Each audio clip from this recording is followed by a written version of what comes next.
My parents told me girls don't need degrees.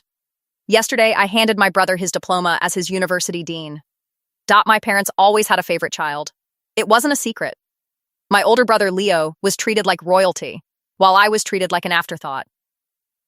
The real breaking point happened when I got accepted into my dream university. I vividly remember sitting at the dinner table, proudly holding my acceptance letter. My father didn't even look up from his plate.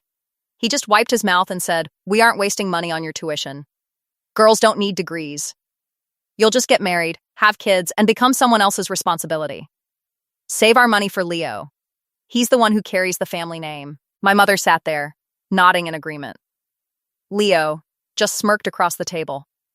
They took my college fund money my grandfather had specifically left for both of us and poured every single cent of it into Leo's education.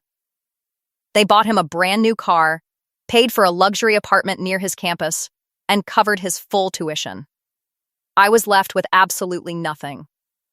No help, no support, just a cold house and a family that had completely written me off, but I didn't back down. That exact night, I packed my bags, moved into a tiny, moldy studio apartment with 2 roommates, and took an overnight shift at a local diner. For the next 4 years, my life was a living hell. I worked from 10 p.m. to 6 a.m., scrubbing greasy tables and dealing with drunk customers. Then, I would chug a massive cup of black coffee and run straight to my 8 a.m. lectures. I survived on instant noodles, slept for maybe 3 hours a day, and studied until my eyes bled. I paid for every single credit hour out of my own pocket, penny by penny. Meanwhile, Leo was living the ultimate frat boy life on my parents' dime. He didn't study. He partied, drank, and wrecked his expensive car. 2 years into college, Leo flunked out. Completely failed. Did my parents punish him? No. They blamed the university. They paid thousands of dollars to transfer him to another expensive private college. A year later, he failed out of that one too. They threw even more money at the problem, begging a third university to take him in. They were entirely blinded by their golden boy. They spent hundreds of thousands of dollars trying to buy him a future he didn't care about. I completely cut my parents off during this time. I didn't call them, and they didn't care to check on me. They were too busy managing Leo's endless disasters. They had no idea that I graduated at the top of my class. They didn't know I got my master's, won a prestigious fellowship, and eventually earned my PhD in academic administration. I climbed the academic ladder at lightning speed because I had zero room for failure. Fast forward to last month. I was recently appointed as the youngest dean of academic affairs at a prominent university. Last week, I was reviewing the list of upcoming graduates for the summer commencement ceremony. As I scrolled through the names, one name practically jumped off the screen. Leo. It turned out that the third university my parents had desperately begged to take him in was the exact same institution where I had just been hired as dean. Because I had completely changed my last name to my mother's maiden name years ago to cut ties with them, nobody in the administration office made the connection. Leo had somehow managed to barely scrape by with C- grades after 6 long years, and he was finally set to walk the stage. Yesterday was graduation day. I was backstage, dressed in my formal, heavy academic regalia and the dean's golden medallion. I looked out into the VIP seating area of the auditorium. There they were. My parents. They had flown entirely across the country just to witness their golden boy finally graduate.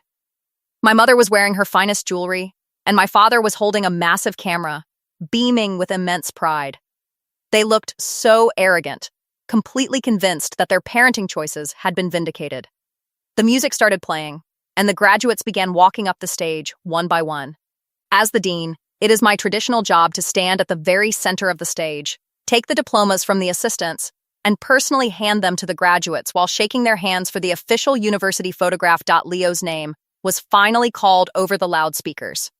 Leo Maxwell, my parents, stood up in the audience, cheering and clapping loudly.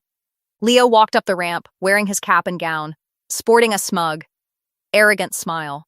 He walked toward the center of the stage, looking down to adjust his tassel. When he reached the center, he finally looked up to receive his diploma. The moment his eyes met mine, his entire face went completely pale. His jaw literally dropped. The smug smile vanished instantly. He froze dead in his tracks, staring at me like he had just seen a ghost. He looked at my face, then down at the massive, heavy gold dean's medal resting on my chest, and back up at me. He couldn't process it. The sister they had abandoned and called worthless was standing before him as the highest authority on the stage. I didn't break character for a single second. I maintained perfect icy professionalism. I held out the diploma cylinder. He reached out with a trembling hand to take it. As he grabbed it, I leaned in slightly, kept a brilliant, fake smile for the cameras, and whispered in a calm, clear voice, "Congratulations, Leo. Your parents were right. Girls really don't need degrees.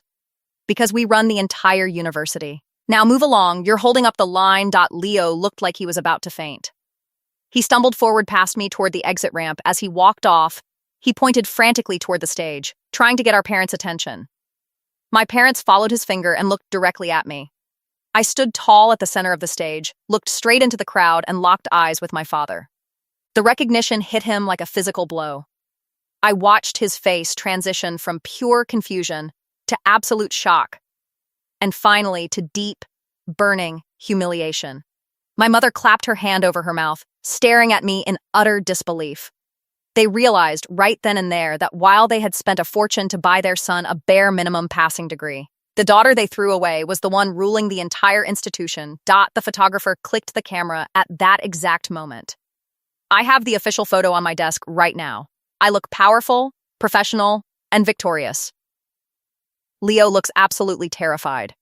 They tried calling me dozens of times after the ceremony ended, probably to demand an explanation or to beg for a relationship now that I hold immense power and influence.